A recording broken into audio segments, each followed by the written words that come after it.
ओम नारायण नारायण नारायण नारायण।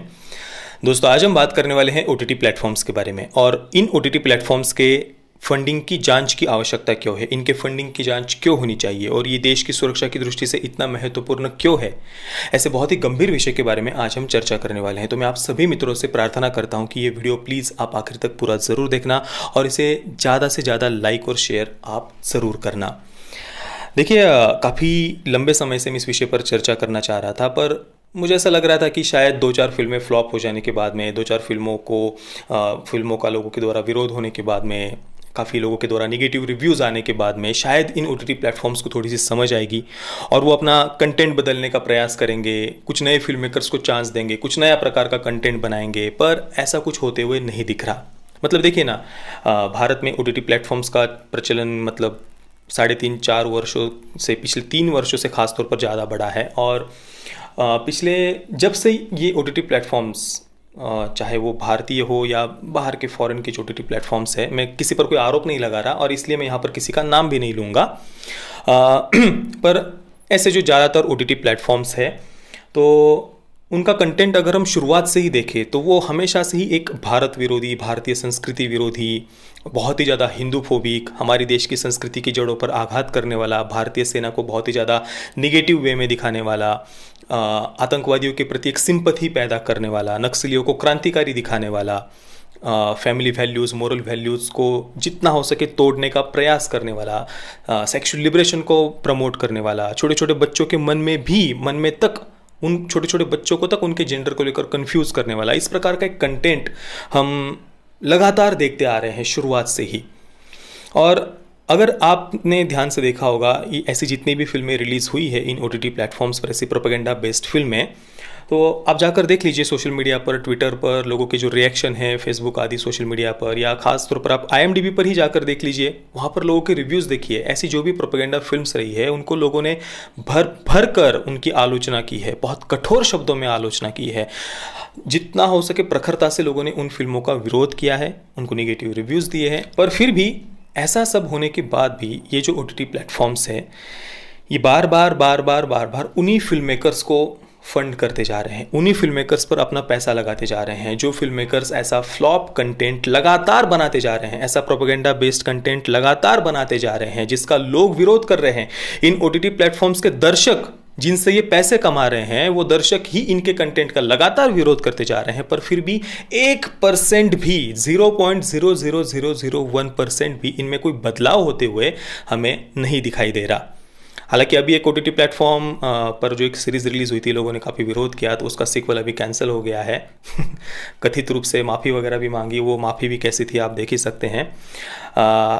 पर देखिए, वो एक, भले ही उस एक सीरीज़ का एक सीक्वल कैंसिल हो गया हो, पर उससे भी भयानक मानसिकता वाली 2-4 और सीरीज़ का सीक्वल उसी प्लेटफॉर्म पर आ रहा है।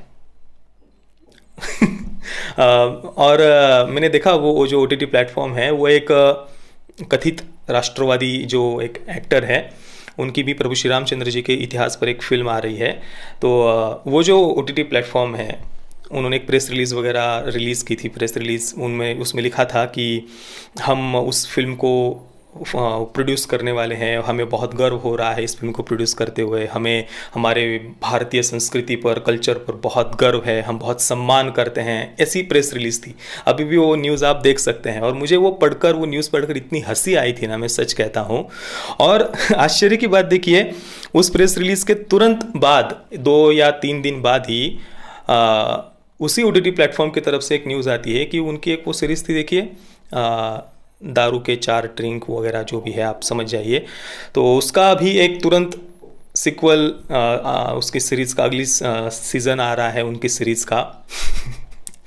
तो ये है भारतीय संस्कृति का सम्मान इनकी दृष्टि से। और ऐसे और भी कई सारी सीरीज़ है, उनका भी सीक्वल उसी प्लेटफॉर्म पर आ रहा है। उनमें से एक सीरीज़ में तो आतंकवाद को तक जस्टिफाई करने का प्रयास किया गया था। तो ये लगातार इस प्रकार का कंटेंट आते जा रहा है। और केवल यही नहीं, ये प्रोपेगेंडा बेस्ड फिल्में आप छोड़ दीजिए, कई सारी ऐसी फिल्में हैं जो इतनी वाहियात थी कि जिन्हें देखने के बाद में लिटरली आदमी एक गहरा सदमा उसे लग सकता है। लोगों ने इतना ट्रोल किया उन फिल्मों को, इतना ट्रोल किया, उनके ट्रेलर को देख लीजिए, लाइक से ज़्यादा कई गुना ज़्यादा डिसलाइक है, उनके रिव्यूज़ आप IMDb पर पढ़ लीजिए, पर फिर भी उन फिल्मों पर इन OTT प्लेटफॉर्म्स ने करोड़ों करोड़ों रुपए लगाए हैं।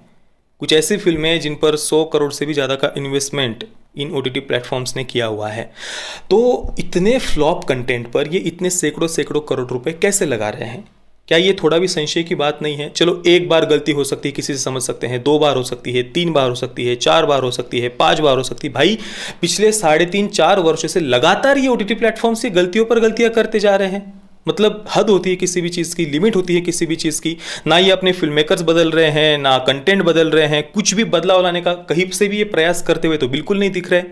और जिन फिल्म मेकर्स पर ये पैसा लगा रहे हैं, उन फिल्म मेकर्स की मानसिकता को आप देख लीजिए। CA विरोध के नाम पर जब देश को जलाया जा रहा था, तब ये फिल्म मेकर्स क्या कर रहे थे?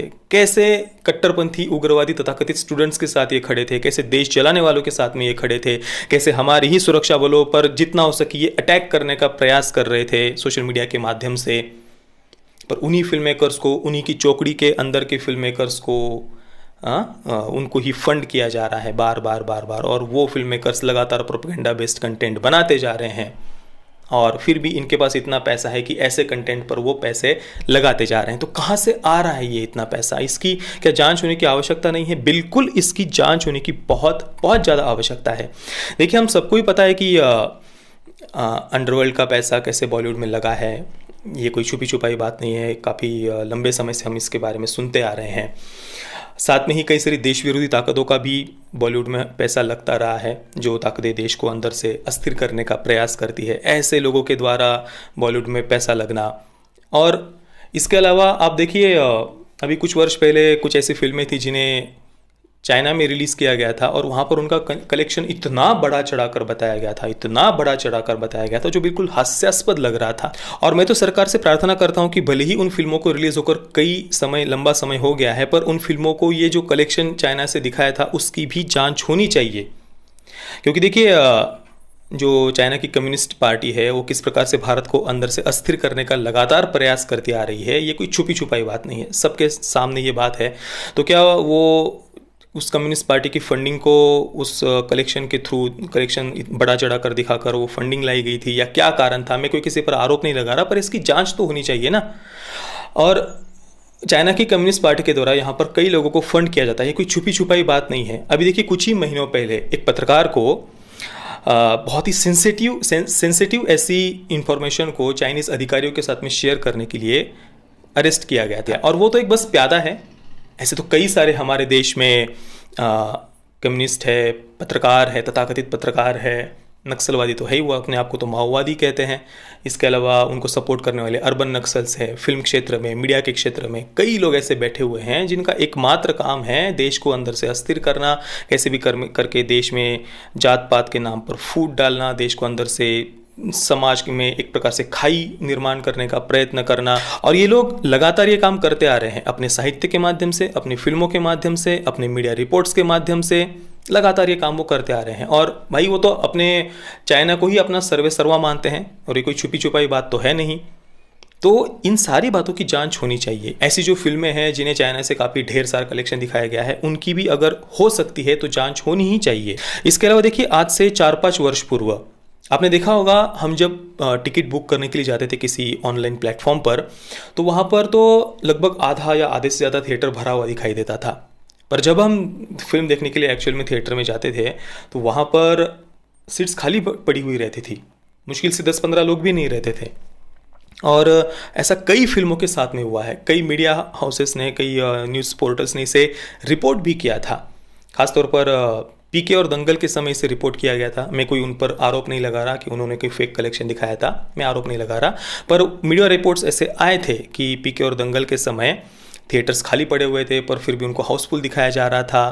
तो ये आरोप उस समय लगे थे। या क्या इसके पीछे का कारण है, ये फेक टिकट्स बुक क्यों किए जाते थे, कलेक्शन बढ़ा चढ़ा कर क्यों दिखाया जाता है, इसकी बहुत गंभीरता से जांच होने की आवश्यकता है।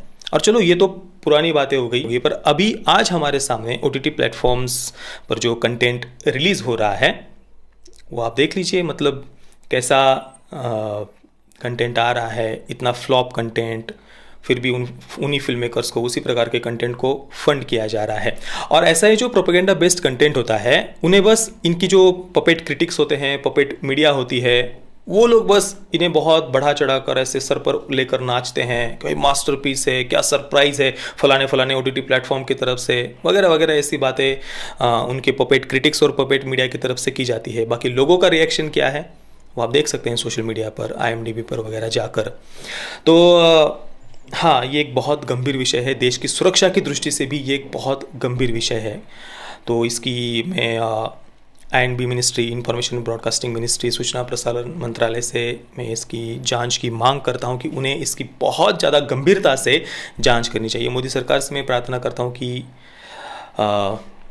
वे इस विषय को बहुत गंभीरता से ले और इसकी जांच करें। बाकी दोस्तों, आप इस विषय के बारे में क्या सोचते हैं मुझे अपने नीचे कमेंट में ज़रूर बताइए। जय श्री राम, वंदे मातरम।